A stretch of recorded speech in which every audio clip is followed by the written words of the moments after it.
On February 1st, 1944, at 12 minutes past noon, Private First Class Marcus Sullivan made the worst tactical decision of his military career. He crawled 60 yards across open ground under German machine gun fire to climb the most exposed position on the battlefield. Every military manual said, seek cover, stay low, survive. Marcus climbed to the highest point visible for 300 yards in every direction and stayed there for 2 hours. His uniform collected 3 bullet holes. His rifle stock splintered from a direct hit 6 inches from his face. He never got a scratch on his body. 60 German soldiers died trying to kill him. 30 American brothers lived because he refused to hide. His secret was not courage. His secret was deer hunting. Specifically what his father taught him about elevated stands when Marcus was 12 years old in the Pennsylvania woods behind their home.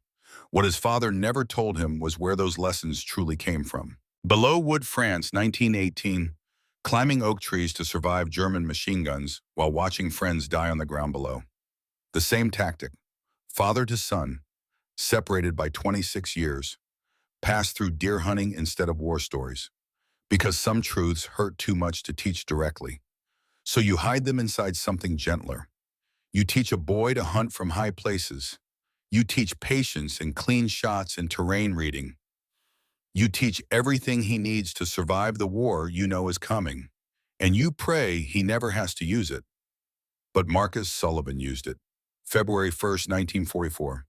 The knoll near Cisterna, Italy became the most dangerous 10 square meters on Earth for exactly 2 hours. This is that story. The summer evening in 1935 smelled like cut grass and approaching rain. 12-year-old Marcus stood at the edge of woods behind the Sullivan property in Cedar Ridge, Pennsylvania. A Winchester rifle rested in his thin arms, feeling too heavy for a boy who still had 2 years before his voice would deepen. His father Thomas stood beside him, 42 years old, face showing lines that came from more than factory work, lines that came from France, from Belleau Wood, from watching men die because they would not climb. Thomas pointed toward a cluster of oak trees 50 yards into the forest. We are building a stand up there. Elevated position. You will hunt from height, not from ground. Marcus studied the trees, confused by the instruction. Why not stay on the ground like other hunters do? Thomas knelt to meet his son's eyes. The motion was deliberate, making this moment matter in ways the boy could not yet understand. Height equals visibility, son. Deer move on the ground. They watch for ground-level threats. They rarely look up. The hunter who climbs high sees everything, controls the encounter, understands the geometry of the field before the deer even knows he is there. But will the deer not see me climbing? Not if you climb before dawn. Position yourself before they move. Patience is the skill. You sit motionless for 6 hours if that is what the hunt requires. 1 shot, 1 deer. Ammunition costs money. More important, wounded animals suffer. You wait for the clean shot, then you take it. They spent that afternoon building the elevated stand, platform 8 feet high in the fork of an ancient oak, wide enough for a boy to sit comfortably with rifle and still thermos, high enough to see the natural trails deer carved through underbrush over generations. Thomas worked with focus that suggested he had built similar positions before, in different forests, for different reasons. Marcus watched his father's hands move with practiced efficiency, measuring sight lines, testing stability, ensuring the platform faced multiple approach vectors. The boy did not recognize these as military terms, did not understand his father was building a sniper position disguised as a deer stand. Thomas Sullivan was teaching combat tactics through hunting, the only way he could bear to pass them on. When they finished, Thomas gestured for Marcus to climb up. The boy scaled the oak, carefully testing each foothold until he stood on the platform. From 8 feet high, the forest transformed completely. What had been confusing tangle of brush at ground level became clear patterns. Deer trails obvious in the worn earth, cutting between feeding areas. The spots where acorns clustered beneath mature oaks. Water source audible from the small creek 30 yards east. Every approach visible. Every escape route mapped. From up here you see what they cannot see, Thomas said from below. You control what they cannot control. Remember that, Marcus. In any situation, height changes everything. Marcus looked down at his father. There was weight in those words. Weight the boy sensed, but could not yet comprehend. He would understand 9 years later, on a knoll in Italy, when height became the difference between 30 men living or dying. Thomas climbed up to join his son. They sat together on the platform as afternoon faded toward evening. The forest grew quiet around them. Thomas pointed out details: how to read wind through grass movement, how terrain funneled animals into predictable paths, how patience mattered more than marksmanship, because the patient hunter chose his moment, while the impatient hunter took whatever moment appeared. That is how you survive Marcus, not through speed or strength, through seeing what others miss, through controlling position before the encounter begins, through patience that lets you wait for the moment that matters. They climbed down as darkness fell, walked back to the house in silence. Marcus's mother, Margaret, had dinner waiting, pot roast and potatoes. The boy ate hungrily, already dreaming of the hunt to come. His father ate slowly, thinking of different hunts, different positions, different men who refused to climb and paid with their lives. That night, Thomas lay awake beside Margaret, staring at ceiling beams barely visible in darkness. She stirred, sensing his wakefulness. "You taught him today." "I did. The same way you survived, the same way I survived. Through climbing when everyone else stayed low, through seeing what others could not, through patience that let me wait for the right moment." "Will it keep him safe?" Thomas was silent for a long time before answering. "It will give him a chance. That is all anyone gets in war, a chance. The men at Below Wood who stayed on ground had no chance. I climbed. I lived. If Marcus has to fight, I want him to have that same chance. He is only 12. War does not care about age. It finds everyone eventually. Better he learns now when the lessons feel like hunting. Better he builds instincts before he needs them. Better he can do it without thinking when the moment comes." Margaret touched his face in the darkness. "You are a good father, a hard father sometimes, but good. I am a father who knows what war costs, who knows what happens to men who follow doctrine blindly, who watched friends die because they would not adapt. I will not let that happen to my son if I can prevent it." They lay in silence until sleep finally came. Downstairs in the small bedroom he shared with his younger sister, Catherine, Marcus dreamed of deer and forests and being high in trees where he could see everything. He did not dream of war, did not dream of German machine guns, did not dream of a knoll in Italy where his father's lessons would save 30 men. That would come later. For now, he was just a boy, excited about his first hunt. November brought the season. Marcus and Thomas walked through pre-dawn darkness to the stand. Frost covered everything. Their breath made white clouds in still air. They climbed in silence and settled into position as skies shifted from black to gray to pale blue. Cold bit through jackets. Marcus shivered until his father showed him how to generate warmth through controlled muscle tension without visible movement. 4 hours passed. Marcus learned what patience truly meant. Not just waiting. Active observation, studying every shadow, every movement, every sound, learning the forest's normal rhythms so anything abnormal became instantly obvious. Learning to quiet his mind until thoughts stopped interfering with awareness. Learning to exist in present moment completely. Then the buck appeared. 8-point male moving along the trail exactly where Thomas had predicted hours earlier. Distance roughly 80 yards through gap in branches that provided 3-second window as the deer passed. Most hunters would rush the shot, fear the moment would disappear. Thomas had taught differently. "Wait," he whispered. "Let him commit to the path. Let him reach the opening. Then breathe." The buck moved with casual confidence of an animal that believed itself alone in the forest, stepped into the opening, paused to test the air. Marcus felt his heart hammering against ribs, raised the Winchester carefully, found the deer in his sights. Front shoulder, clean kill zone. One shot. "Breathe," Thomas whispered beside him. "Find the pause between breaths, the moment of perfect stillness." Marcus inhaled slowly, exhaled slowly, found that fraction of a second where his body achieved complete motionlessness, where breath stopped and heartbeat seemed to pause, and nothing existed except sight picture and trigger pressure. He squeezed, not pulled, squeezed, gentle pressure that surprised him when the Winchester fired because he was so relaxed the recoil seemed to happen to someone else. The buck dropped instantly. Clean kill, no suffering, the way his father had taught him.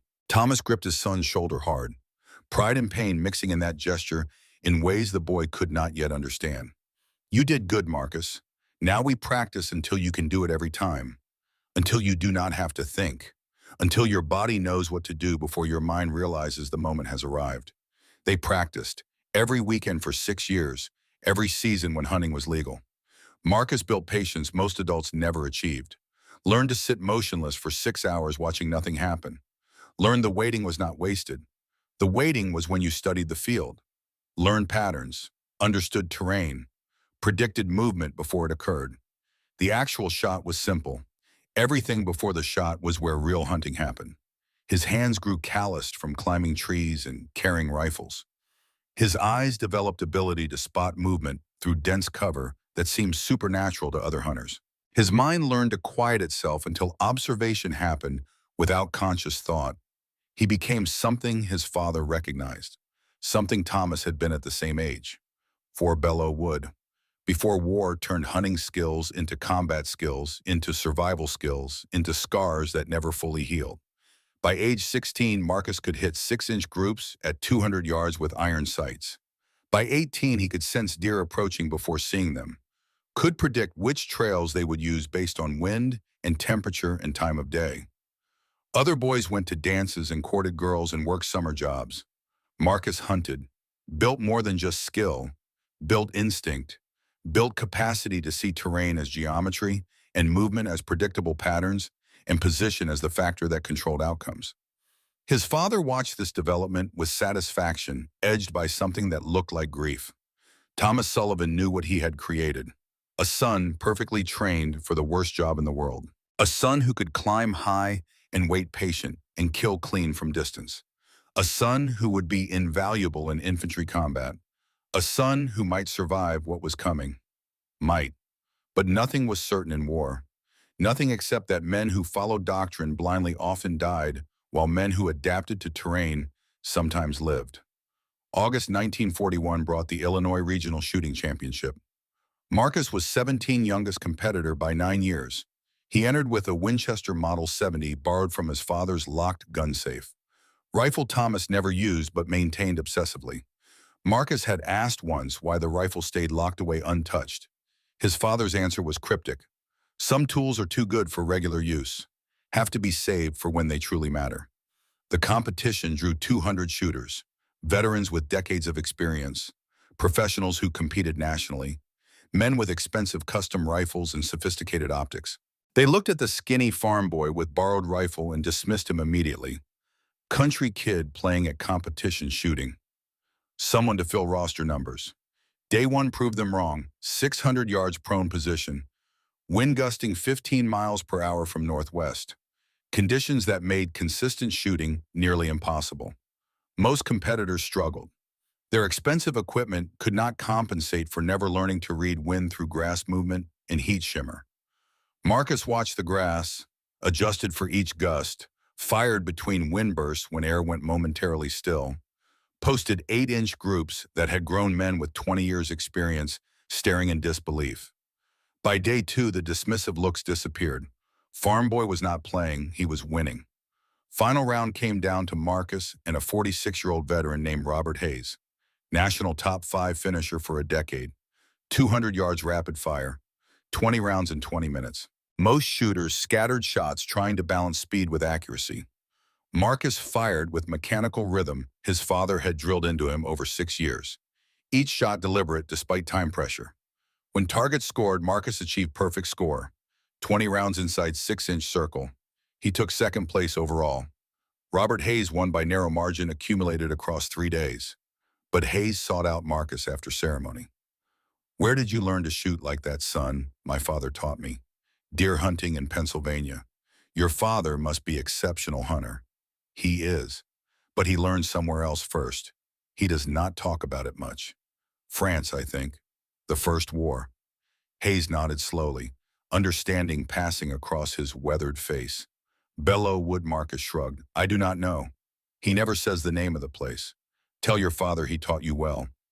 Those skills you showed today, that is not just hunting. That is combat marksmanship hidden inside hunting technique." Your father knew exactly what he was teaching. Marcus did not fully understand, but thanked Hayes and accepted his second-place trophy. Local newspaper ran small article. Farm boy prodigy takes second at regionals. His mother, Margaret, cut out the article and saved it in a scrapbook she kept of Marcus's life. His father, Thomas, read it once and said only that competition shooting and combat shooting were very different things. That hitting paper targets in good conditions bore little resemblance to hitting moving targets who shot back under the worst conditions imaginable. Marcus still did not understand the distinction, would not understand until February 1st, 1944, when paper targets became German soldiers, when good conditions became machine gun fire, when hitting targets became saving brothers. September 1st, 1939 changed everything. Germany invaded Poland. The Sullivan family gathered around their radio in the farmhouse living room, listening to reports of tanks and dive bombers and lightning warfare that moved faster than defending armies could respond. Thomas sat motionless through the entire broadcast. When it ended, he looked at his son with expression Marcus had never seen, combination of certainty and sorrow and grim determination. "I told you war was coming. It is here now. But we are not in it," Marcus said. "That is Europe. We are neutral. For now. And America will not stay neutral. Britain and France are our allies. Japan is aggressive in the Pacific. War always spreads, always finds everyone eventually. When it finds you, Marcus, remember everything I taught you. Every lesson about elevation and patience and clean shots. Those were not hunting lessons.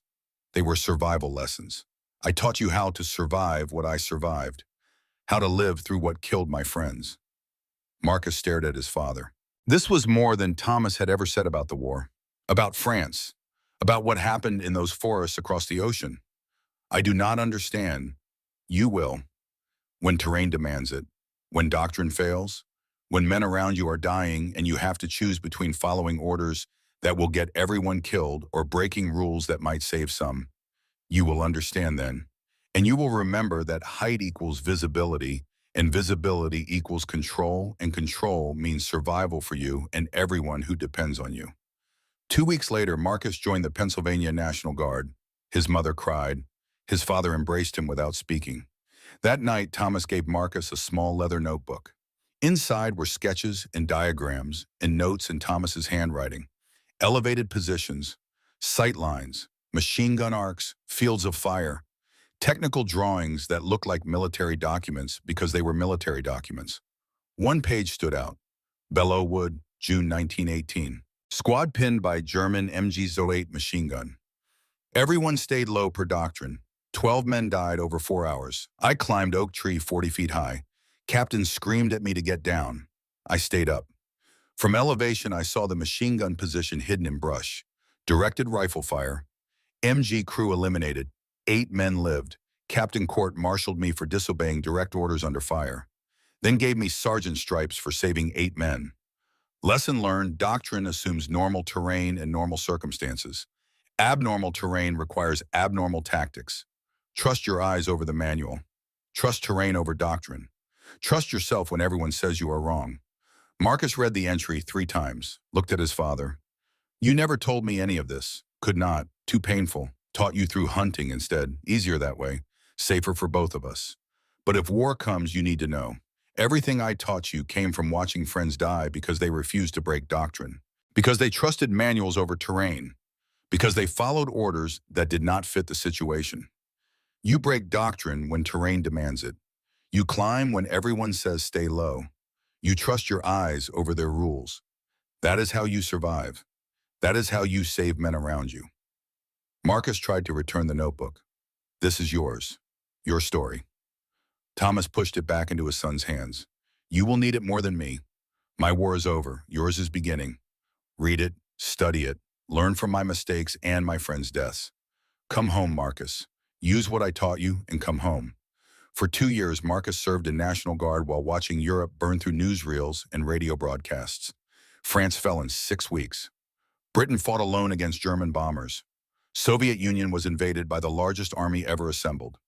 America maintained official neutrality, but everyone knew it was temporary. Everyone felt war approaching like storm front building on horizon. Marcus saved his National Guard pay, $40 per month for weekend training and summer camps. Saved every dollar for 2 years. By November 1941, he had $680. He made a decision that would save his life and 30 others 9 years later.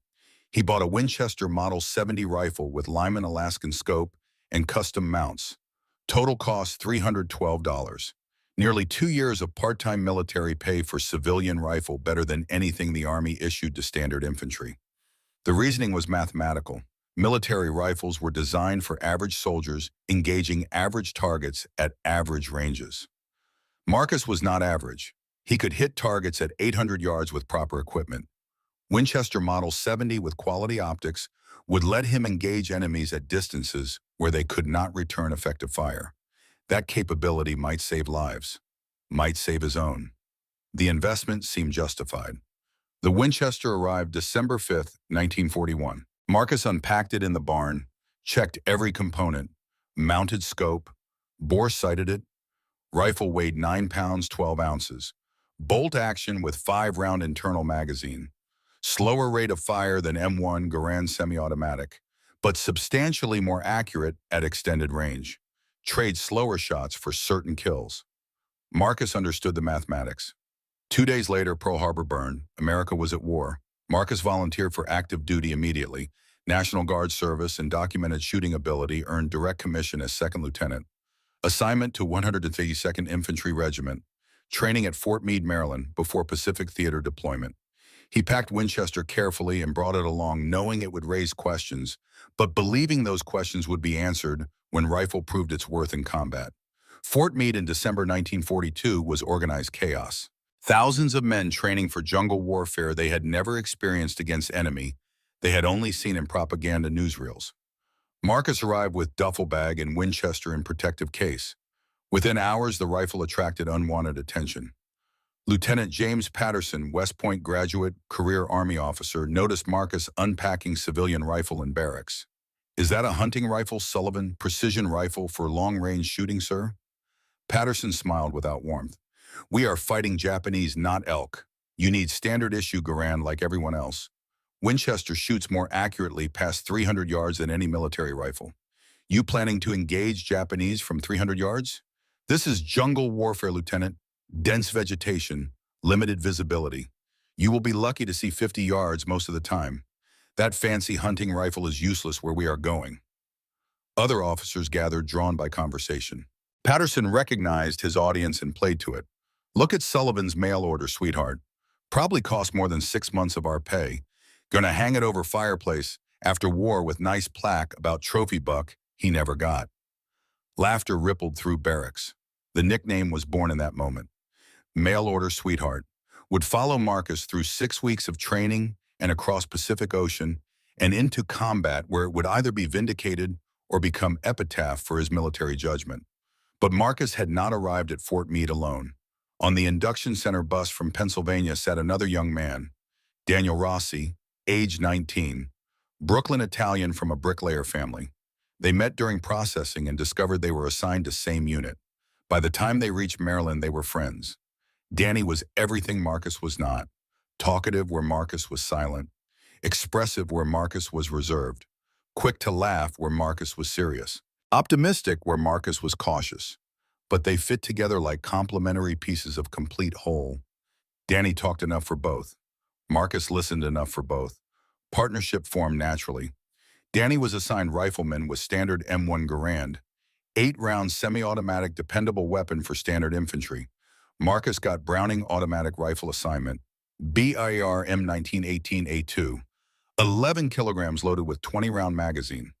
Squad automatic weapon providing suppressive fire volume that Garand could not match. Heavier, slower to reload, but critical for suppressing enemy positions. Marcus was selected for the role because of his size and strength. 6'1", 185 pounds. Brick factory muscles that could handle BR weight for extended engagements without fatigue, degrading accuracy. Training lasted 4 months. Marcus learned BR doctrine thoroughly. Use available cover. Stay low to minimize exposure. Conserve ammunition for sustained fire. Suppress enemy positions to allow maneuver. Standard infantry tactics refined over decades. He learned doctrine completely, but remembered his father's notebook. Abnormal terrain requires abnormal tactics. Doctrine was guide, not gospel. Terrain and situation overrode manual when they conflicted. Danny learned standard infantry tactics with enthusiasm that made instructors smile. He learned to move under fire, to maintain spacing, to follow orders immediately without hesitation. He also learned to stay close to Marcus. Something about the quiet Pennsylvania hunter made Danny feel safer. Marcus saw things others missed, read terrain like language others could not speak, predicted where attacks would develop before signs became obvious to everyone else. Talked little, but when he spoke, he was usually correct. June 1943, Danny married Teresa Martelli by proxy, his girl from Brooklyn, waiting back home. Could not get leave for proper ceremony, so they married through paperwork and photographs exchanged through mail. Danny carried wedding photo everywhere. Teresa in white dress smiling at camera. He showed it constantly to anyone who would look. Most beautiful girl in Brooklyn, Mark. Most beautiful girl anywhere. When I get home, we are opening restaurant. Italian place. Teresa cooks better than my grandmother. I handle customers. You are invited every Sunday. Promise me you will come. Marcus promised because refusing would hurt feelings of only real friend he had made in service. I will be there, Danny. Promise like we are brothers, like brothers. That promise would haunt Marcus for 64 years. Every Sunday he did not spend in Brooklyn restaurant that never opened. Because Danny Rossi would never make it home to Teresa, would never open restaurant, would die on February 1st, 1944, bringing ammunition to a friend who was trying to save everyone. September 1943. The 3rd Infantry Division shipped to Italy. Rock of the Marne, historic unit with proud tradition. Marcus and Danny assigned in Company C 30th Infantry Regiment, Lieutenant Morrison commanding.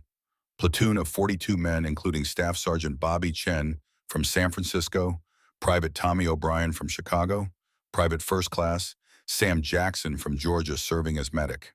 They landed at Salerno September 9th. Operation Avalanche. Initial landing met heavy German resistance. 4 months of brutal combat followed. Volturno River crossing and approaches to Monte Cassino. Mountain fighting in rain and cold and mud that turned every advance into nightmare of mines and mortars and machine gun fire from positions you could not see until they killed you. Marcus performed adequately. Carried BAR, fired when ordered. Followed doctrine, stayed alive. Earned a platoon nickname, Silent Sully, because he spoke less than anyone else in company.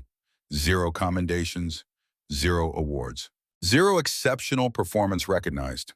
Just another bar gunner doing his job and surviving one day at a time. Danny stayed close through all of it.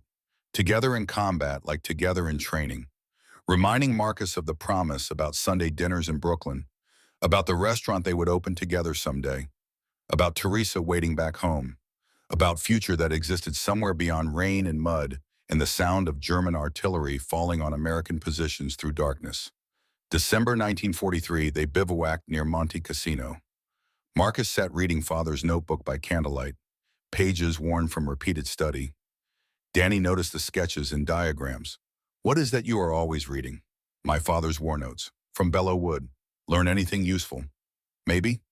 He keeps writing about elevation advantage and tree positions. Not sure how it applies here. Different terrain than France. Different war. Danny laughed. Save it for next war, Mark. This one is keeping us plenty busy. Besides, have you seen any trees around here worth climbing? Everything is mud and rock. But Marcus kept studying, kept preparing, kept sensing that situation would come where terrain demanded abnormal tactics, where doctrine would fail and men would die unless someone broke rules. His father had prepared him for that moment. Now he had to trust preparation would be enough when moment arrived.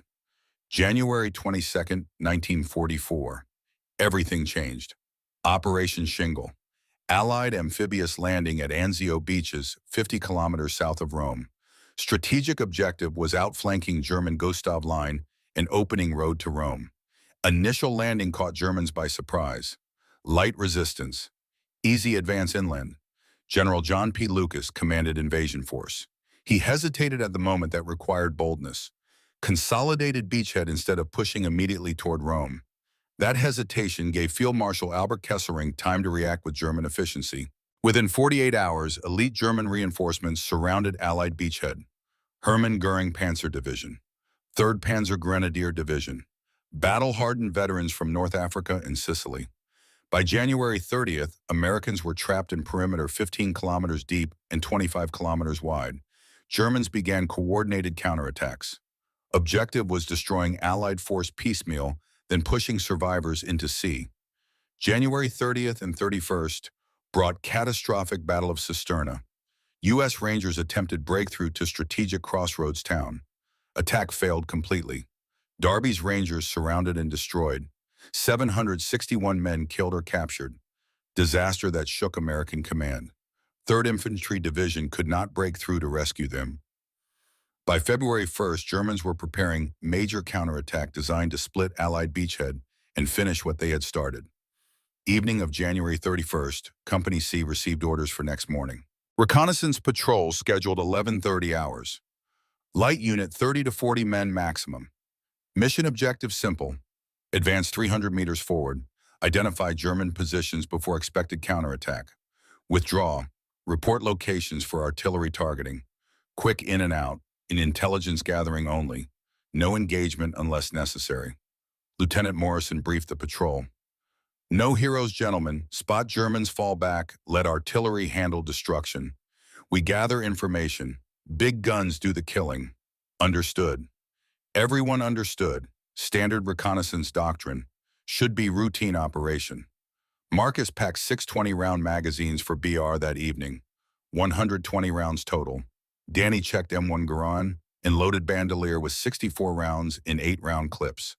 Bobby Chen reminded everyone to maintain proper spacing, keep visual contact, no wandering from formation. Standard patrol procedures that should keep everyone safe. That night, Marcus could not sleep. Lay on cot at 0200 hours reading father's notebook for perhaps the 100th time. Page 17. The page that mattered. Belleau Wood, June 1918. 12 men dead because they followed doctrine. 8 men alive because someone broke rules. Lesson about abnormal terrain requiring abnormal tactics. About trusting eyes over manual. About climbing when everyone says stay low. Something in Marcus's gut said tomorrow would not be routine. Said terrain would demand decision. Said his father's lessons would finally be tested in circumstances Thomas Sullivan had spent 17 years preparing his son to face. Danny stirred on nearby cot. Cannot sleep. Thinking about tomorrow. We will be fine, Mark. In and out fast, like Morrison said. Then back here for terrible coffee and worse food. Yeah, probably. Danny rolled over to look at his friend in darkness. We stick together tomorrow. Like always. Like brothers. Like brothers. Marcus agreed. He finally slept near Beau 400 hours. Dreamed of oak trees in Pennsylvania forests. Of elevated stands and clear sight lines. Of his father's voice saying height equals control. Saying trust your eyes. Saying break doctrine when terrain demands it. Woke at 0630 feeling rested but uneasy. Feeling like today mattered in ways he could not yet articulate. At 1100 hours, Company C assembled for patrol. 38 men, including Marcus and Danny. Lieutenant Morrison gave final briefing. 300 meters forward, identify positions, withdraw. Simple reconnaissance. Basic mission any trained unit could execute. Marcus hefted BIR checked. Magazines were seated properly. Felt familiar weight settle into his hands. Danny checked Garand one final time, touched wedding photo of Teresa in breast pocket. Like talisman, smiled at Marcus with confidence that felt almost contagious. We stick together, Mark. Together, Danny. Like we promised. The patrol moved out at 11:30 hours. Dispersed line formation across flat agricultural field, recently harvested, leaving wheat stubble 10 to 15 centimeters high. No trees, minimal cover except shallow depressions in frozen earth, barely 30 centimeters deep. Temperature around 5 degrees Celsius. Clear sky. Light wind from northwest carrying scent of distant artillery. Marcus walked right flank position. Bar ready. Hunter's eyes scanning terrain with intensity, others mistook for nervousness. Something felt profoundly wrong. Field too open, too perfect for ambush. Where were Germans? Why allow such obvious approach without contact? Danny walked beside him, maintaining proper spacing. His voice quiet. Feels like trap. Mark. Yeah, Marcus agreed. Too quiet. They advanced slowly. 50 meters, 100 meters, 150 meters. Nothing. No contact. No movement visible anywhere ahead. Just empty field and cold wind and sound of boots on frozen earth. 200 meters. Still nothing but growing certainty in Marcus's gut that this was wrong. That Germans were watching, waiting, preparing to spring trap that would kill everyone. Then at 11:45 hours and 17 seconds, the first MG-42 opened fire, and everything Marcus's father had taught him suddenly mattered more than anything else in the world. The sound was unmistakable. High-pitched ripping that cut through cold morning air like electric saw through wood. 1,200 rounds per minute.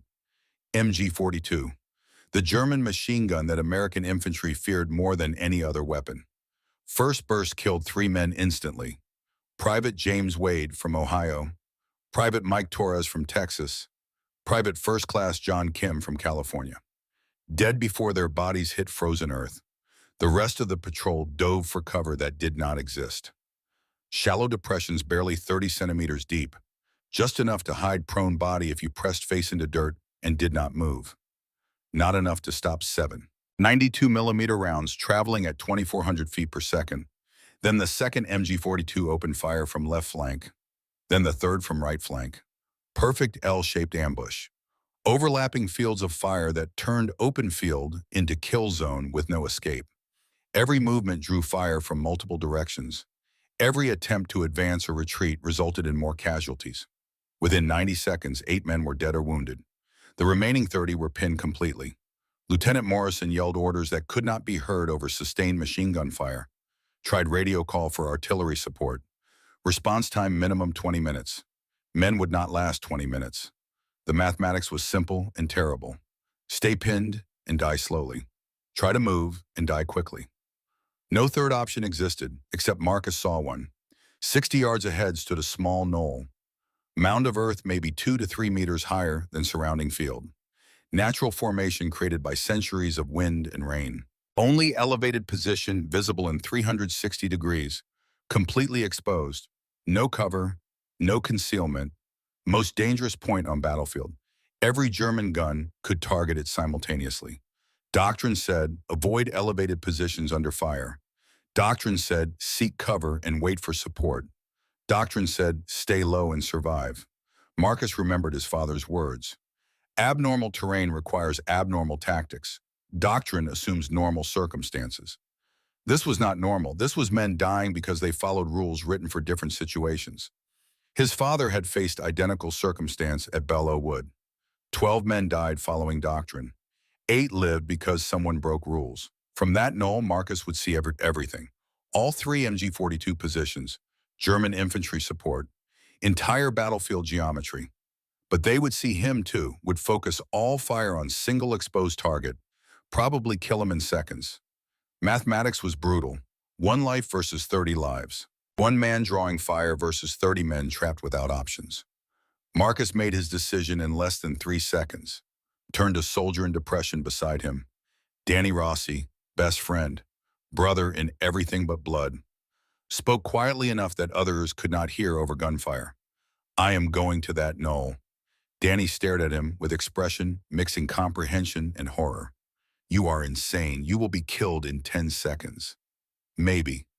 But they cannot kill all of us if they are shooting at me. Danny grabbed Marcus's sleeve. Physical contact rare between them made the gesture carry weight. Mark, do not do this, please. That is suicide.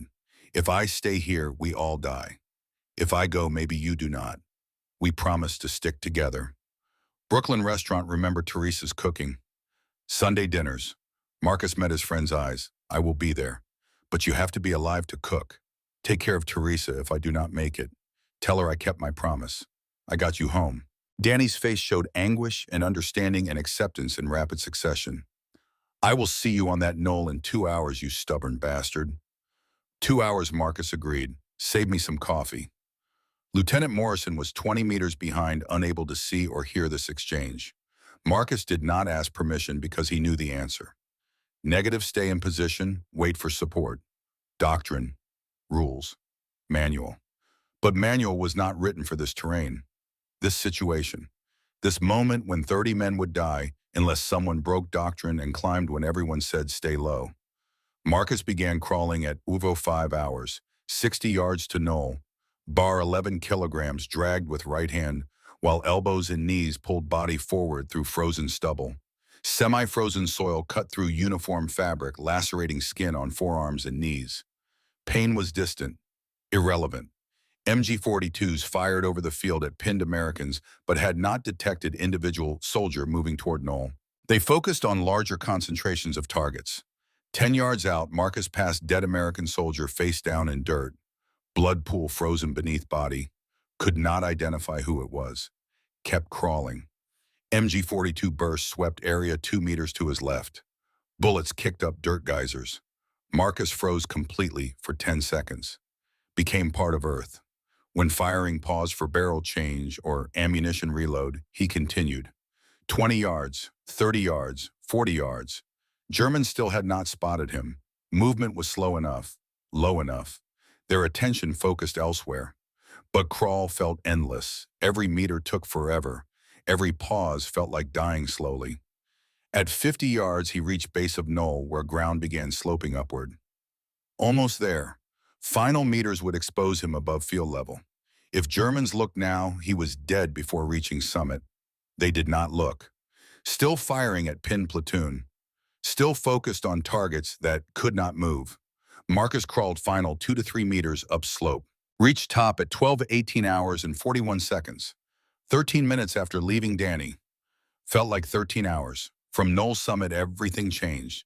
What had been confusion at ground level became absolute clarity. 360-degree view over flat terrain. Behind him, 30 Americans in depressions across 150-meter front. Ahead and flanking all 3 MG-42 positions now completely visible. Nest number 1 was 85 yards ahead. 3 Germans, MG-42 on tripod mount. Low sandbag wall, crew rotating between gunner, assistant gunner, and ammunition handler. Professional setup that spoke to experienced soldiers. Nest number 2 was 100 yards to left. 2 Germans visible. 1 feeding ammunition belt. 1 firing. Partial sandbag protection. Less elaborate than first position, but effectively positioned for enfilade fire. Nest number 3 was 120 yards to right. Only barrel visible through heavy camouflage. Best concealed position. Most dangerous because hardest to target. German infantry visible behind all 3 nests. Approximately 20 to 30 men providing security and ready to counterattack if Americans somehow broke through machine gun line. Marcus positioned himself prone with BIR forward. Used dirt mound for stability. Switched selector to slow fire. 300 to 450 rounds per minute. More control, less ammunition waste. Priority was closest target first. MG nest number 1, 85 yards ahead. 3 Germans who would die in next 10 seconds without knowing why. He controlled breathing. Inhale. Exhale. Natural pause between breaths where body achieved perfect stillness. Moment his father taught him to find. Moment that made difference between hitting and missing. Between killing and dying. Crosshair settled on MG-42 gunner center mass. Marcus squeezed trigger with pressure so gentle, it surprised him when BIR fired. 4 rounds in 1 second. Distinctive bar sound. Lower pitch than MG-42. Put, put, put, put. Gunner fell backward. Hit ground. Did not move again. Second crew member turned to see what happened. Confusion on face visible, even at 85 yards. Marcus fired again. 3 rounds. Second German fell. Third man ran, abandoned position, disappeared into tree line behind nest. MG-42 number 1 was silenced. Total time 8 seconds. 7 rounds expended. Germans in other positions saw the shooting. Search for source. Took 5 seconds to identify Marcus on Knoll. Recognition arrived simultaneously at both remaining nests. Both MG-42s swung toward him. Storm of bullets followed. 7.92 millimeter Mauser rounds snapped through air with supersonic cracks that sounded like bullwhips. Bullets struck ground around Marcus. Kicked up dirt. Ricocheted off rocks with sparks and whining sounds. 1 round passed 6 inches from his head. Air displacement felt like slap. Another tore through his uniform left sleeve. Fabric ripped but did not touch skin. Third round struck BR wooden stock. Gouged deep groove. Splinters flew. Marcus rolled 2 meters right on Knoll. Changed position while both MG-42s adjusted aim to where he had been. Movement saved him. Static position would have resulted in death within seconds. Deer hunters knew this. Prey detected static shapes easily. Moving shapes were harder to track. Germans aimed at where he was, not where he would be. Keep moving even just 1 or 2 meters. Survival through constant repositioning. At 12 hours, 2 German Panzer Grenadiers advanced from left, moving in tactical bounds. Crouch run 5 to 10 meters. Drop. Run again. Each man carried 3 to 4 steel hand granite stick grenades. Objective obvious. Flank the knoll. Get close. Throw grenades. Kill American sniper. Distance was 40 yards, then 30, then 25, then 20. Marcus watched through sights. Did not fire. Hunter's patience his father drilled into him for 6 years. Wait for clean shot. Do not waste ammunition. Let prey come closer. Buck at 200 yards was hard shot. Buck at 50 yards was easy shot. Same principle applied to Panzer Grenadiers. Let them commit to approach. Let them believe they were succeeding. Then kill them when success seemed certain. At 20 yards, Marcus fired 6-round burst. First Panzer Grenadier hit in chest. Fell forward. Did not move again. Second attempted to throw grenade. Arm came up. Grenade left hand. Marcus fired again. 4 rounds. Second Panzer Grenadier fell. Grenade exploded 15 meters away. Not close enough to damage knoll or injure Marcus. 2 more Germans dead. Nest number 1 crew eliminated. 2 Grenadiers eliminated. 5 total enemy casualties in 6 minutes. But 2 MG-42 nests remained active, and Marcus's ammunition was depleting faster than planned. At 1220 hours, he engaged MG nest number 2, 100 yards to left.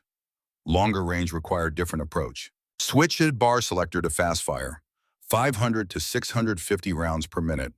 Greater volume for suppression at distance. Fired 10-round burst in 1.5 seconds. Tracer rounds marked every 5th bullet. Phosphorus-tipped rounds left visible trail. Stream of tracers arced toward German position. MG-42 stopped firing temporarily. Crew ducked behind sandbags. Marcus fired second burst. 8 rounds, saw 1 German fall backward. Did not see if hit was lethal. MG-42 tried to resume firing, but rhythm was disrupted. Only 1 man left operating weapon. Marcus fired third burst. 6 rounds. MG-42 stopped permanently. Nest number 2 silenced. 24 rounds expended in approximately 45 seconds. 2 out of 3 nests eliminated. Germans had lost perhaps 10 men total. But MG nest number 3 remained active at 120 yards to right, plus unknown number of infantry and support. And Marcus's ammunition situation was becoming a critical problem. He checked current magazine. 3 rounds remaining, 2 full magazines on belt. Total 43 rounds available. Not enough for sustained engagement against remaining Germans. Not enough if they counterattacked with infantry. Not enough for 2 more hours if situation continued. He needed more ammunition. Needed it soon. Needed it now. Then new threat appeared that made ammunition shortage seem trivial. At 12:30 hours, Marcus saw 20 to 30 German soldiers advancing from rear. Assault platoon moving in staggered line, half advanced while half provided covering fire. Then they switched. Textbook infantry tactics. Distance was 150 yards, then 120, then 100. They were coming to overrun the knoll, coming to kill the American who had destroyed 2 machine gun nests and killed 10 of their comrades. Marcus made tactical decision in 2 seconds. Ignore MG nest number 3. Too far for effective BR fire against fortified position. Focus on infantry. They were immediate threat. Closer, more dangerous. He could kill several before they closed distance. Maybe enough to break their attack. Maybe not. But trying was only option available. At 100 yards, Marcus opened fire. Selector on fast. 500 to 650 rounds per minute. Short burst to conserve ammunition. 4 rounds, shift aim. 4 rounds, shift aim. Focus on exposed targets. Ignore difficult shots. Germans began falling. First man hit in chest, dropped instantly. Second hit in leg, fell screaming. Fourth, fifth, 5 or 6 Germans down in 30 seconds. Rest sought cover, dove into depressions or behind bodies of dead comrades. Advance stopped. At 80 yards remaining, Germans tried to continue. Any movement drew burst from Marcus. 3 to 4 rounds per target. German raised head to look. Burst. He fell. Another crawled forward. Burst. He fell. 4 to 5 more casualties. Assault platoon could not advance against concentrated fire from elevated position that provided clear view of every approach vector. German officer Marcus could hear, but not see shouted orders in German. Words were incomprehensible, but tone was clear. Withdrawal, temporary retreat, regroup, assault platoon pull back. 10 to 12 casualties estimated. Marcus still alive on Knoll, still functional, still dangerous. At 12:40 hours, Marcus squeezed BR trigger and heard click. Magazine empty. He ejected it and inserted his last full magazine. 20 rounds. That was all ammunition remaining. MG nest number 3, still active, 120 yards right. Still firing at Knoll periodically. German infantry still present in unknown numbers. They could send another assault platoon any moment. 20 rounds would not be enough. Would not last. Would not save him or the 30 men behind him who depended on him staying alive and keeping Germans suppressed. Marcus needed more ammunition immediately. Looked down slope from Knoll. Saw dead American soldier 15 yards below. Same body he had passed during initial crawl. Body had M1 Garand and cartridge belt visible. Problem was Garand used on-block clips, 8 rounds each. Barr used box magazines, 20 rounds each. Same ammunition. 30-06 Springfield, but different feed systems. He would have to manually extract rounds from Garand clips and reload BAR magazines by hand. Under fire. Exposed, but alternative was running out of ammunition when Germans attacked again. Certain risk now versus certain death later. At 12:43 hours, Marcus began crawling down at Knoll toward body. German MG-42 detected movement. Open fire. Bullets tore up ground around him. At 5 yards, German grenade exploded 5 meters to his right. Shockwave. Dirt in face, eyes, mouth. He kept crawling. At 10 yards, MG-42 burst past centimeters above him. At 15 yards, he reached the body. Marcus turned body over to search for BR magazines. Found none. Soldier carried Garand, not BIR. But cartridge belt had 6 clips. 48 cartridges total if he could extract them and reload magazines under fire while Germans tried to kill him. Then he saw the face. Recognition hit like physical blow. Daniel Rossi, Brooklyn, age 19. Best friend, brother. The man who said, "See you in 2 hours." The man who promised to save coffee. Lying dead with gut wound that had bled out while Marcus fought on Knoll above. Danny's eyes opened. Still alive, barely. Fading. "Mark," he whispered, voice weak. "I was bringing you ammo. Do not talk. You are going to be fine." Danny managed weak smile. "Bullshit, gut shot, I am done. Teresa, I will tell her." "I promise, Brooklyn restaurant." "You promised. I will be there every Sunday. I swear it." "Stick together," Danny whispered. Last words. Then his eyes fixed. Stopped seeing. Stopped breathing. Danny Rossi died at 12:47 hours and 33 seconds, bringing ammunition to friend who was trying to save everyone. Marcus's hands shook violently. "Danny came to help me. Came because I came here. Died because of me." Grief threatened to overwhelm function. Threatened to paralyze. But MG-42 was still firing. Bullets still striking nearby. Germans still waiting to attack.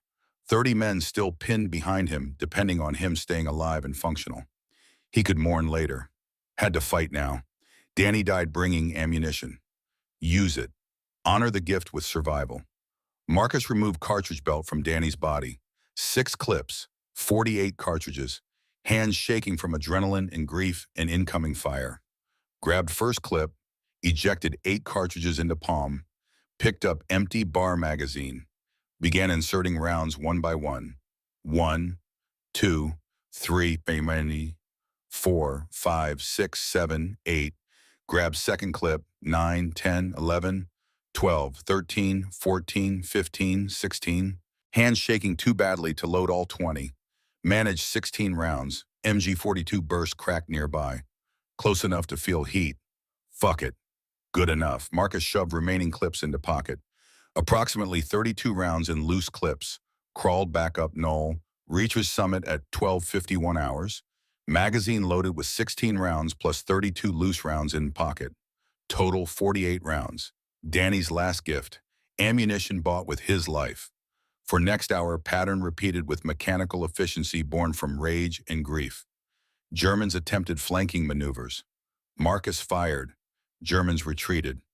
Every 15 to 20 minutes, new attempt. Each time, Marcus killed enough to break attack. Used Danny's ammunition with precision that would have made his father proud. Each shot mattered. Each round counted. No waste. Clean kills. Surgical precision driven by grief transformed into focused violence. At 13:20 hours, MG Nest number 3 went silent. Crew either evacuated or died. Records never specified which.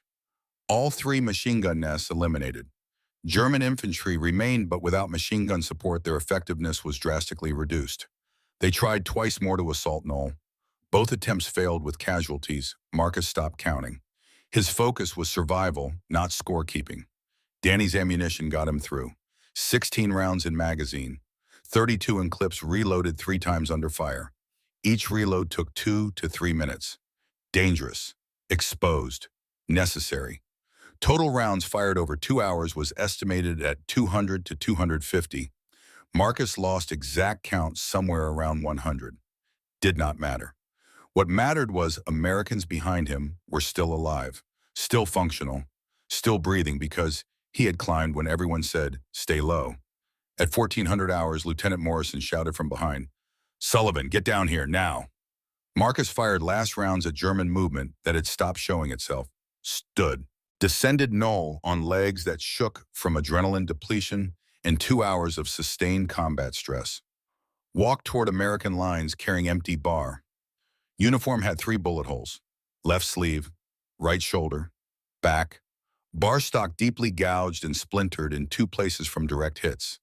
Barrel still hot enough to burn skin on contact. Mark covered in dirt and cordite residue, and Danny's blood from carrying him partway up slope before realizing he was dead. Not a scratch on Marcus's body. No wounds, no injuries. Miracle or luck or constant movement. Impossible to determine which. Soldiers looked at him in silence. No words adequate for what they had witnessed. Someone finally spoke. "Tommy O'Brien, you held them for 2 hours alone." Marcus did not respond. Could not. Exhaustion, trauma, shock. Grief for Danny overwhelming now that immediate danger had passed. Sam Jackson, the medic, checked for wounds. Nothing. He is not hit. How is he not hit?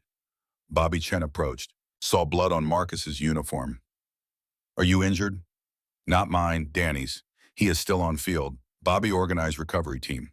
Found Danny's body 15 yards from Knoll. Cartridge belt gone. Wedding photo still in breast pocket. Brought body back. Laid beside other fallen.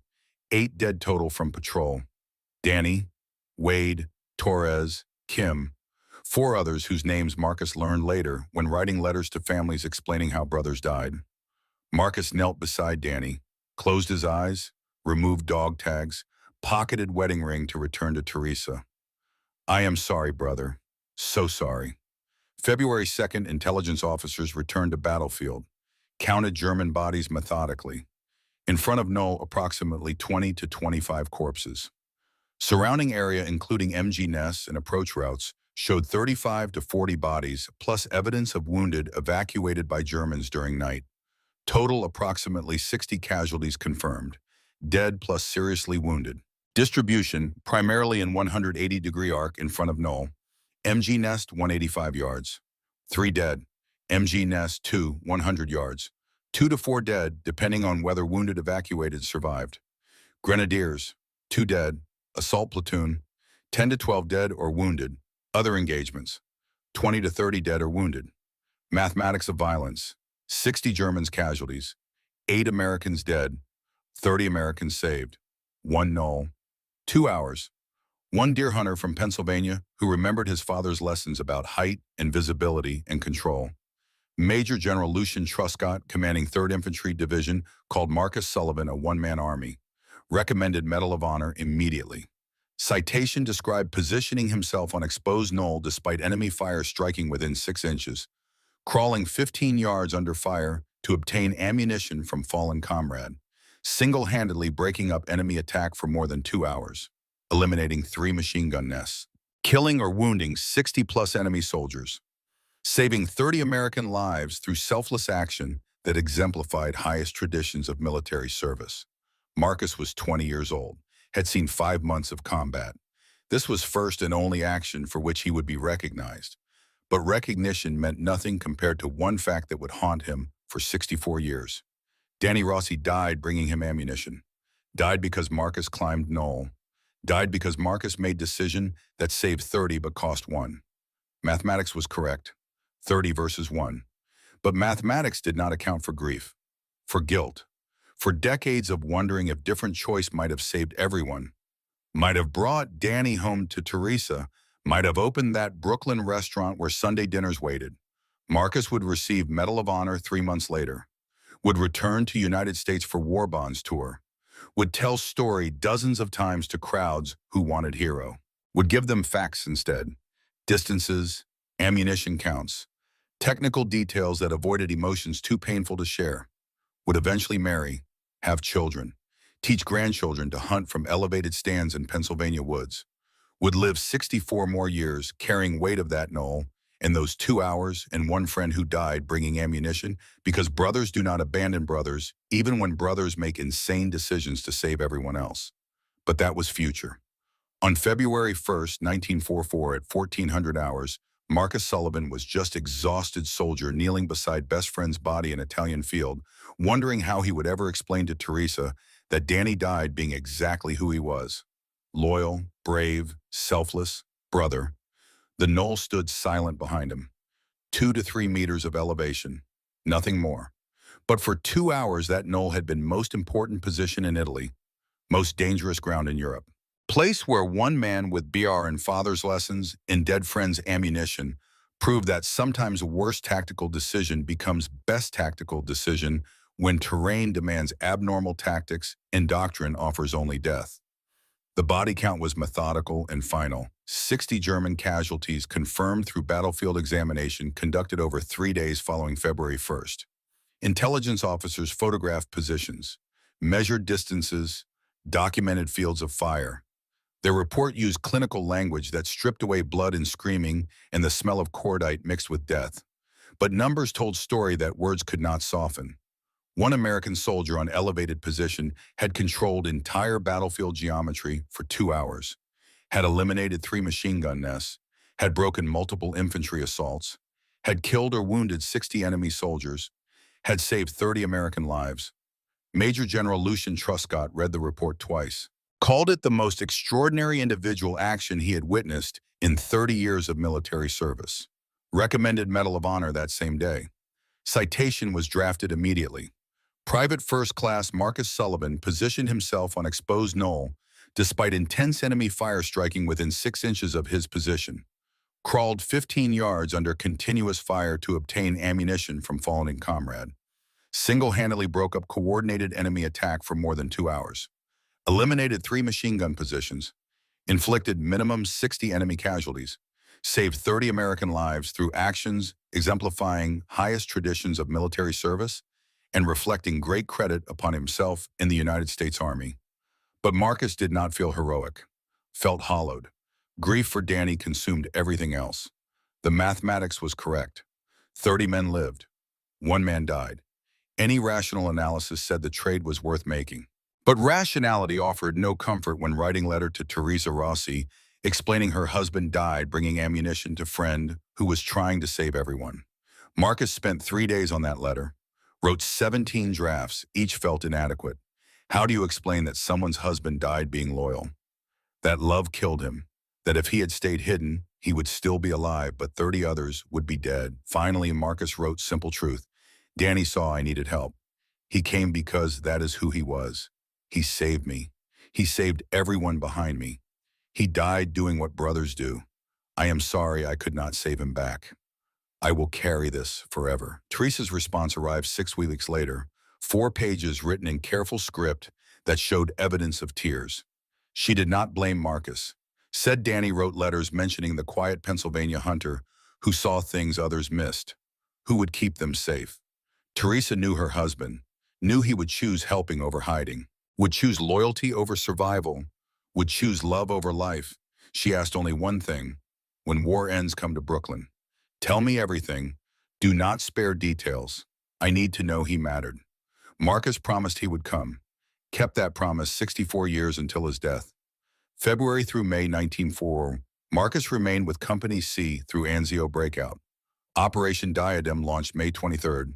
Allied forces broke German defensive line, pushed toward Rome. Marcus fought in every engagement, carried BR, followed orders, stayed alive. But something had changed. Other soldiers treated him differently. Not quite fear, not quite awe, something between. The man who climbed the knoll, the man who held position for 2 hours, the man who saved 30 brothers. Rome was liberated June 4th, 1944. Marcus entered city with 3rd Infantry Division, streets filled with celebrating Italians. Women threw flowers. Men offered wine. Children waved American flags. Marcus felt nothing. Walked through celebration feeling like ghost. Present but not present. Alive but not alive. Carrying weight of Knoll and Danny's death and 60 Germans who had names and families and futures until February 1st. May 26th brought Medal of Honor ceremony, held in Rome 3 weeks after liberation. General Truscott personally pinned medal on Marcus's uniform. Read citation aloud. Assembled division stood at attention. Marcus was 20 years old, youngest Medal of Honor recipient in division history. Should have felt proud. Felt empty instead. Teresa Rossi attended. Army brought her from Brooklyn specifically for ceremony. Afterward, they had private moment in empty chapel. She was 20 years old like Marcus. Widow at 20. She gave him Danny's wedding ring.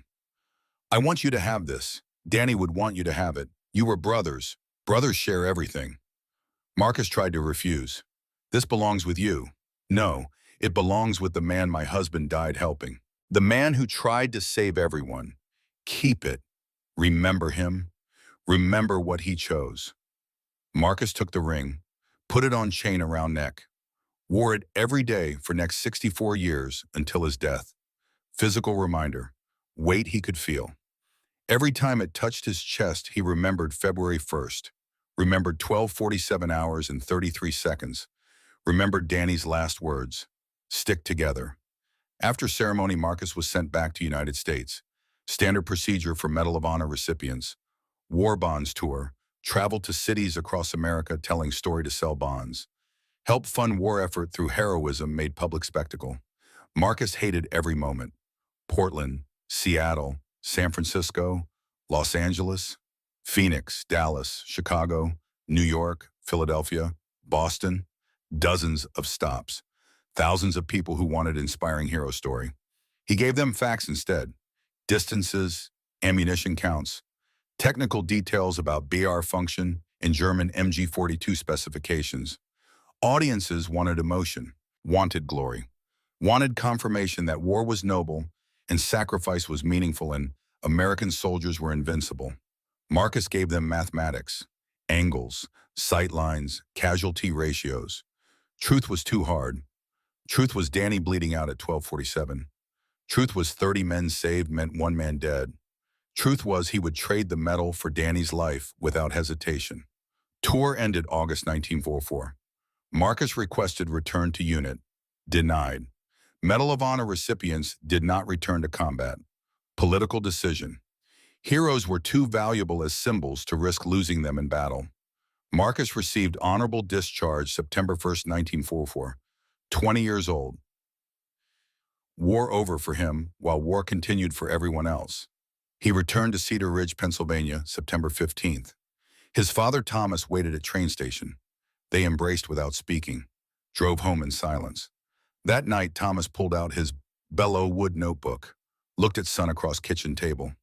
You used it, I did.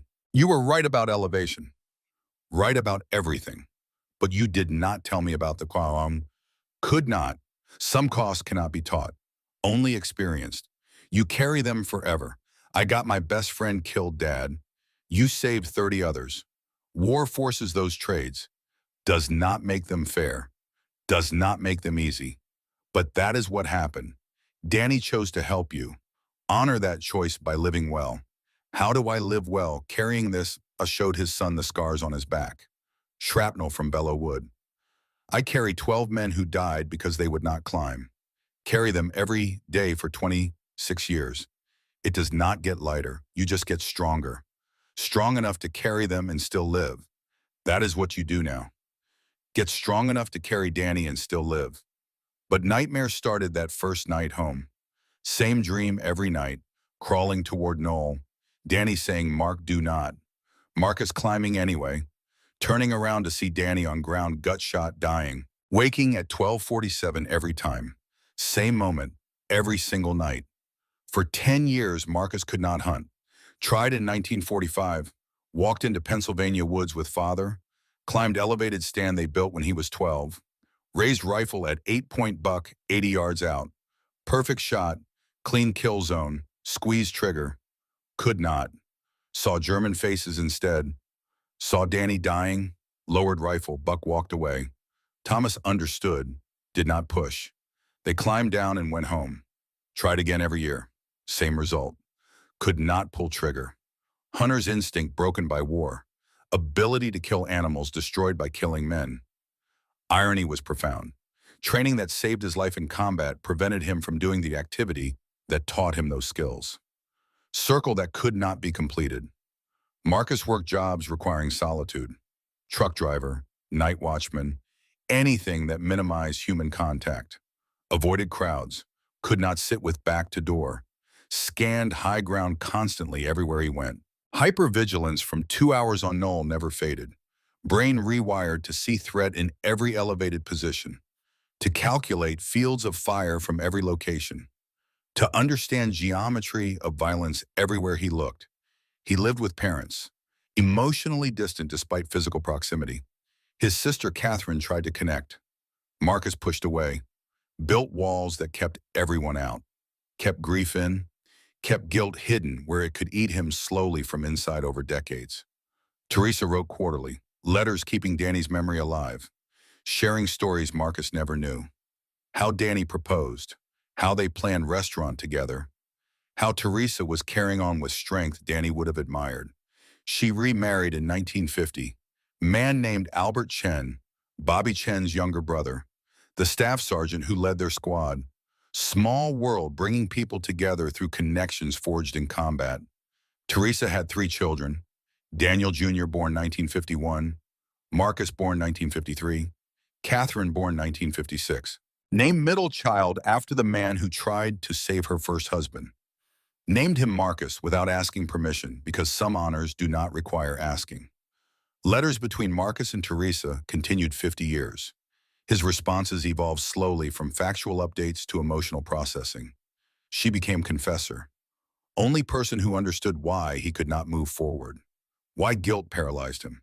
Why mathematics of 30 versus 1 never balanced despite being objectively correct trade. Then in 1955, Marcus met Helen Foster. She was 28, widow whose husband died in Pacific Theater. Worked at same brick factory Marcus had worked before war. She recognized his symptoms immediately. Her father had same ones after First World War. Approached Marcus directly with bluntness he found strangely comforting. You have war nightmares. That is personal. My father had them 20 years. Stopped when he finally told someone. Maybe talking helps. Maybe. They began dating. First person Marcus trusted post-war. Took 6 months before he could tell her about February 1st, about Noel, about Danny, about carrying guilt for saving people. Helen's response changed everything. You carry guilt for what Danny chose. He made same choice you made. He chose to help his brother. Honor that choice. Do not diminish it with guilt. How do I honor it? Live well. Be the man Danny believed you were when he crawled across that field bringing you ammunition. They married January 1957. Marcus smiled genuinely for first time since 1944. Nightmares decreased from nightly to 3 times weekly. Still bad, but survivable. Helen taught him that surviving war meant more than just staying alive. Meant learning to live again despite scars. Daughter Catherine was born 1958, named after Marcus's sister. Son Daniel, born 1961, named after Danny Rossi with Teresa's blessing and encouragement. Marcus became father, taught children hunting starting age 12. Same elevated stand techniques, same patience lessons, same understanding that height equals visibility equals control. Past father's teachings to children who would never fight war, teaching them disguised as hunting just as his father taught him. But in March 1960, everything changed again. Thomas Sullivan was diagnosed with terminal cancer. 6 months to live. Call date Marcus to hospital in June. I need to tell you about Belleau Wood. Real story, not notebook version. Everything I never said. You do not have to do this. I do. Because you think you are alone in what you carry. You are not. Thomas told story he had held for 42 years. June 1918. Squad pinned by German machine gun. Lieutenant ordered stay low, wait for artillery. 12 men followed orders. Died over 4 hours while artillery never came. Thomas disobeyed, climbed oak tree 40 feet high. Captain screamed at him to get down. Thomas stayed up. From elevation, spotted machine gun position. Directed rifle fire from men on ground. Position eliminated. 8 men lived. Captain court-martialed Thomas for disobeying direct orders under fire. Then gave him sergeant stripes for saving 8 lives. But Thomas carried 12 dead men every day since. 12 men who followed doctrine. 12 men who trusted captain over terrain. 12 men who could be a lead if they climbed with him. You think Danny's death is your fault? It is not. War's fault. War forces impossible choices. You chose correctly by climbing. Danny chose correctly by helping. Both of you saved people. That is what brothers do. That is what soldiers do when they are good soldiers. You do not get to choose between perfect outcomes. You choose between bad outcome and worse outcome. You chose bad. Worse was everyone dying. I made same choice 42 years ago. Still carry it. But I carried it and raised you and taught you and loved your mother and lived a life despite scars. That is what you do now. You do. You carry Danny. You carry the weight. But you also live. You also love. You also teach your children. You turn grief into something that means something. Thomas died July 1960. Marcus was pallbearer. Carried coffin that carried man who carried Belleau Wood for 42 years. So his son could survive war that came exactly as predicted. At graveside, Marcus finally cried for first time since Danny died. 16 years of grief released in 10 minutes of weeping that his wife and children witnessed without understanding. Helen understood, though. That night, she held him while he explained everything his father said. She asked one question. Are you ready to stop punishing yourself for surviving? I do not know how. Start by hunting again. Go back to woods. Face what you lost there and take it back. Next day, Marcus and son Daniel, aged 9, walked to elevated stand in Pennsylvania woods. Same stand Marcus and Thomas built 25 years earlier. Climbed up together. Sat in silence for 4 hours. 8-point buck appeared. Same trail, same opening. Marcus raised rifle. Found buck in sights. Breathed. Found pause. Squeezed trigger. Buck dropped. Clean kill. Daniel looked at his father with confusion. You are crying. I am. Because I just took back something war took from me. And because your grandfather would be proud. And because I think I might be able to live now without feeling like I am betraying Danny by being alive. They climbed down, retrieved buck, drove home. Helen saw Marcus's face and knew something had shifted. You did it. I did. Took me 16 years. But yeah, I think I am finally starting to heal. Next 20 years brought family and teaching and slow reconstruction of life that war had demolished. Marcus taught both children hunting. Taught grandchildren, starting 1982 when first grandson Marcus III was born. Taught same elevated stand principles. Same patience, same understanding of terrain. But also taught them why it mattered beyond hunting. Grandson at age 16 asked the question Marcus had been waiting for. Grandpa, why do you always check high ground everywhere we go? Habit from war. Good habit, though. High ground shows you things low ground hides. Will you tell me about the war when you are older, when you are ready to understand? I am ready now. So Marcus told him. Told about Noel, about Danny, about 60 Germans and 30 Americans in 2 hours that changed everything. Told about living with guilt, about learning to carry weight, about honoring sacrifice by living well instead of dying slowly from guilt. Grandson listened without interrupting. At the end, asked one question. Was it worth it? Climbing the knoll, 30 men lived who would have died. 30 men had children. Those children had children. Bobby Chen, Tommy O'Brien, Sam Jackson. They all lived long lives because I climbed. So yes, it was worth it. But it also cost Danny. Both things are true. That is what war teaches. That mathematics can be correct and still feel wrong. That you can make right choice and still carry grief. That surviving means learning to live with both. In 1984, 3 men found Marcus. Bobby Chen, age 67, Tommy O'Brien, age 62, Sam Jackson, age 63. The men from Company C who were behind Knoll on February 1st. They traveled to Cedar Ridge together. Met Marcus at the same elevated stand where he taught grandchildren to hunt. Bobby spoke first. You saved my life, Mark. Need you to know that changed everything. I got married, had 4 kids, 8 grandchildren now. All exist because you climbed that hill. Tommy added his story. I owe you my life. My construction company employs 200 people. Those jobs exist because you kept me alive, Sam finished. I became doctor because you showed me one person can save many. Treated thousands of patients over 40 years. Started with watching you on that knoll. Marcus struggled with response. I was just trying to survive. All 3 said simultaneously, you were trying to save us. You did. Thank you. They met annually every February 1st after that. 4 old soldiers standing together remembering morning that changed them. Bobby died 2001. Tommy died 2004. Sam died 2006. By 2007, Marcus was last survivor of the men on that field. Last person who remembered how it felt, how it sounded, how it smelled, carrying memory alone. But in 1999 came the moment that finally released him from guilt's grip. Teresa came to Cedar Ridge, age 70, brought daughter Catherine, age 48. Teresa carried small leather notebook. Found this in attic. Danny's diary. Last entry is January 31st, 1944, night before patrol. You need to read it. Entry was single paragraph in Danny's handwriting. Tomorrow we patrol near Cisterna. Feels dangerous, but not worried. We'll stick close to Mark Sullivan. Quiet guy, but he sees things others do not. He reads terrain like he is reading book. If tomorrow goes bad, I stay near Mark. He will figure it out. He always does. And if he needs help, I will be there. That is what brothers do. Teresa, if you are reading this, I am sorry. But Mark needed me. I could not let him die alone. Tell him I made my choice. Tell him not to carry guilt. Tell him stick together meant both directions. Love always, Danny. Marcus's hands shook reading entry.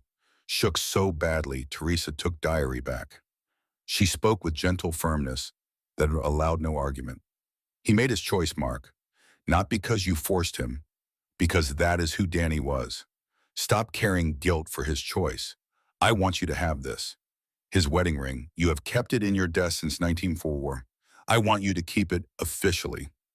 Danny would want you to keep it. You were brothers. Brothers share everything. I carried this 50 years, I know. But Danny made his choice knowing the risks, chose love over safety. That is not your burden. That is his gift. Stop punishing yourself for accepting the gift.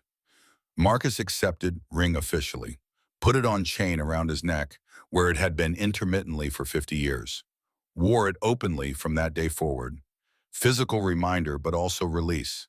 Permission to carry memory without crushing guilt. Danny chose. Marcus honored that choice by living. Simple transaction that took 50 years to understand. September 2000.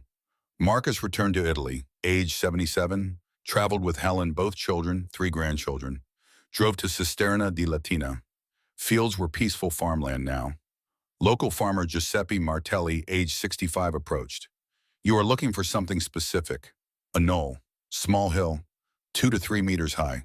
Was here in 1940. Ah, La Collinetta, the little hill, the American hill. We know it, come I show you.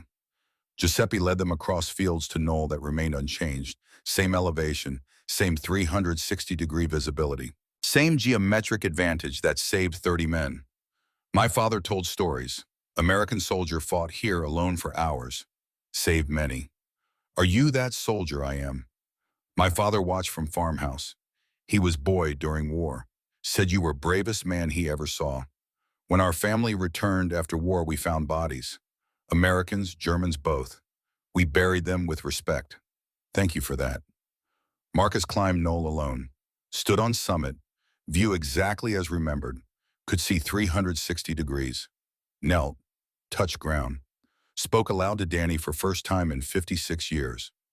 I am sorry it took this long to come back. Sorry I could not save you. Sorry I carried guilt instead of honoring your choice. Teresa told me you made your decision. I understand now. You chose love, chose brotherhood. I have lived well, brother. Married Helen, had kids, grandkids, the restaurant in Brooklyn. Never made it every Sunday like I promised, but went when I could. Your family's beautiful. Your legacy is beautiful. I miss you every day. But finally okay now. Thank you for saving me. Thank you for being my brother. Rest easy, Danny. Family watched from distance. Daniel whispered to his mother, he is finally saying goodbye. Helen corrected him gently. He is finally saying thank you. Local Italian Historical Society had exhibit about Battle of Cisterna, included German documents. Among them was diary of Hauptmann Friedrich Müller, German officer who led assault platoon on February 1st. Last entry incomplete but clear. He fights with honor. If I die today, it is by worthy opponent. His name is Sullivan, according to intelligence. I hope he survives. Men like him win wars because they understand terrain as advantage. We fight doctrine. He fights reality. Reality wins. I have ordered assault knowing I may not survive. But duty demands it. I pray Sullivan survives. War needs fewer good men dying. Mueller, February 1st, 1944, 12:52 hours. Muller's granddaughter Anna, age 46, was curator. My grandfather wrote that you were honorable enemy. Our family kept his diary. When we learned you were visiting, I wanted to meet you. He respected you. You killed him. But you respected him by reading his diary years ago. Our family is grateful. Marcus met her outside exhibit, found himself shaking hands with woman whose grandfather he killed 56 years earlier. I am sorry for your loss. I am sorry for yours. War takes good men on both sides. That is the tragedy. In 2001, they started annual gathering at Knoll. Every February 1st, Marcus's family, Teresa's family, Anna Muller's family, descendants of Bobby and Tommy and Sam, descendants of other saved soldiers who contacted Marcus over years, Giuseppe's family who maintained the land. By 2008, gathering included representatives from 7 families, 30+ people standing on Knoll remembering. No speeches, no ceremonies, just standing together. Understanding that war created enemies, but peace created families. Helen died 2005. Cancer. Marcus, age 82. Devastated but grateful. She gave me 48 years of peace. That is more than I deserved. Grandson Marcus III spoke at funeral. Grandma saved you too, did she not? She did. Different way than Danny. But yes, she saved me from myself. In 2007, grandson made discovery. Clearing grandfather's hunting cabin found old photographs from 1935 through 1941. One showed Marcus and Thomas at elevated stand in Pennsylvania woods. Background visible included small knoll, nearly identical to Cisterna knoll, same elevation, same visibility, same tactical advantage. Grandson researched. Thomas Sullivan purchased that specific hunting property in 1930. Deed listed reason as elevated position, good visibility reminds me of France. Understanding hit like lightning. Thomas had subconsciously recreated Belleau Wood terrain. Trained son on ground identical to what would save his life 9 years later. He showed Marcus the photograph. Grandpa, look at this. You trained on identical terrain without knowing it. Marcus studied photo, long silence, then quiet words. Dad knew, maybe not consciously, but he knew. He trained me on exact ground I would need. How is that possible? Maybe fathers know things they cannot explain. Maybe he felt it coming. Maybe brotherhood exists across generations.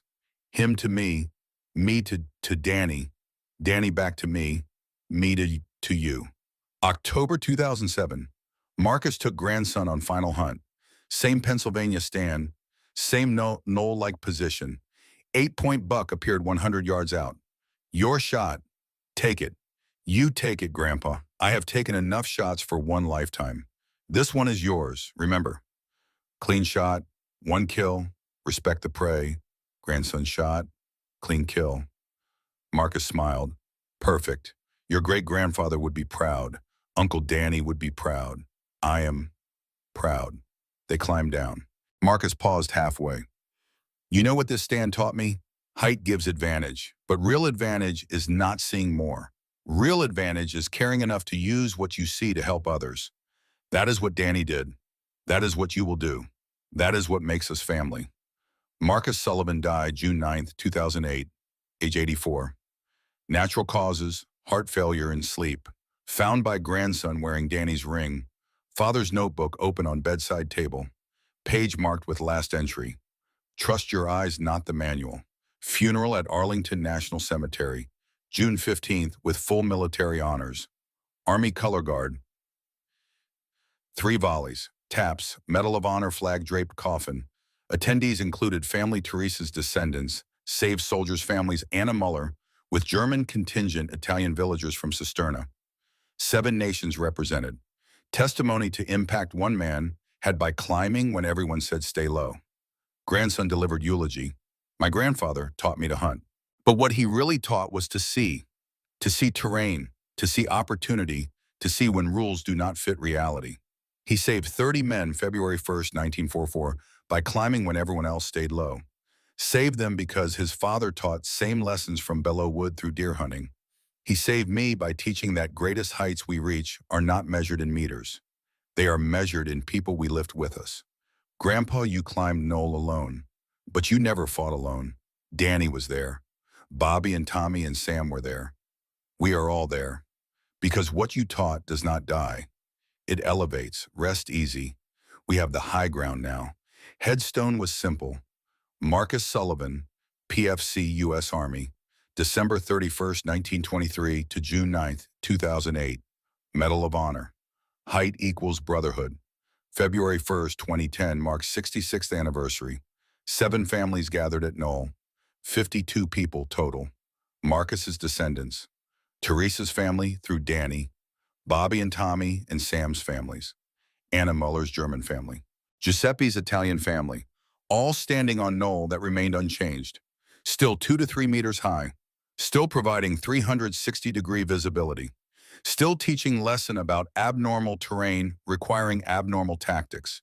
They perform simple ritual. 11:30 hours, moment of silence, marking patrol start. 12:05, placing flowers, marking Marcus's crawl beginning. 12:47, lighting candles, marking Danny's death. 1400, single rifle shot, marking battle end. Grandson climbed to summit. Placed framed photograph. Marcus, age 16, in Pennsylvania. Hunting stand, 1939. Beneath it placed 2 items. Thomas Sullivan's Belleau Wood notebook. Danny Rossi's wedding ring. Small brass plaque installed. Marcus Sullivan, 1923 to 2008. Daniel Rossi, 1924 to 1944. Brothers in all but blood. Together they saved 30. Together they rest. Height equals survival. Brotherhood equals legacy. During ceremony, 7 children aged 6 to 10 played on Knoll, running up and down, laughing, no understanding of history beneath their feet. Giuseppe observed, this is what they fought for. Children playing where men died. Peace where war was. Marcus III agreed. Grandpa would like that. He always said real victory was not killing 60 Germans, was making sure 30 Americans went home to have children who would have children. Mathematics continues forward. Sun set behind Knoll casting long shadow across field. Knoll unchanged by 66 years. Still visible, still elevated, still teaching. 2010. Farmland peaceful. Wheat growing, sheep grazing. Only marker small stone remembering February 1st, 1944. Voiceover from grandson to camera, recording moment. The Knoll is still there. Always will be. Farmers plow around it out of respect. Giuseppe's family maintains land. Every February 1st we gather. Not to glorify war, to remember that war forced impossible choices on good people. Some chose to climb when everyone stayed low, chose to help when everyone hid, chose brotherhood over safety. My grandfather, Marcus Sullivan, climbed that knoll. His best friend, Danny Rossi, brought him ammunition. 60 Germans died. 30 Americans lived. But what survived longest was not the battle, was the lesson. Height equals visibility. Brotherhood equals strength. Sometimes most exposed position is exactly where you need to be to save people who matter. The knoll taught that lesson. Grandpa taught me. Now I teach my children. That is how brotherhood works. It elevates across generations. From Thomas at Bellow Wood, to Marcus at Anzio, to Danny who gave everything, to 30 men who lived, to their descendants who gather here. 70 families connected by one knoll and 2 hours of impossible mathematics. War creates enemies. Peace creates families. One deer hunter from Pennsylvania proved that sometimes best way to hunt is to become the deer. Rest easy, Grandpa. Rest easy, Uncle Danny. We have the high ground now, and we will not let it go. Camera panned across faces. 7 families, 7 nations, 3 generations, all standing together on knoll where enemies once fought, where one man climbed, where another died helping, where 30 lived because 2 brothers understood that some mathematics transcends numbers, that 30 versus 1 equals both tragedy and triumph, that height means more than elevation, means perspective, means understanding that climbing when everyone says stay low is not insanity, is survival, is brotherhood, is legacy that continues forward through children playing on ground where grandfathers bled. The knoll stood silent, 2 to 3 meters of earth, nothing more. But for 2 hours on February 1st, 1904, that knoll had been most important position in Italy.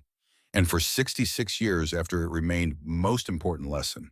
That terrain matters. That doctrine fails. That fathers teach sons through hunting because war hurts too much to teach directly. That brothers help brothers even unto death. That one man with right training and wrong rifle and dead friends' ammunition can change outcomes when he trusts his eyes over their manual. Marcus Sullivan climbed that knoll 70 years ago, became the deer so Germans could be hunters, drew all fire so brothers could live, proved that sometimes worst tactical decision becomes best tactical decision when you understand terrain better than doctrine writers ever could. The lesson continues.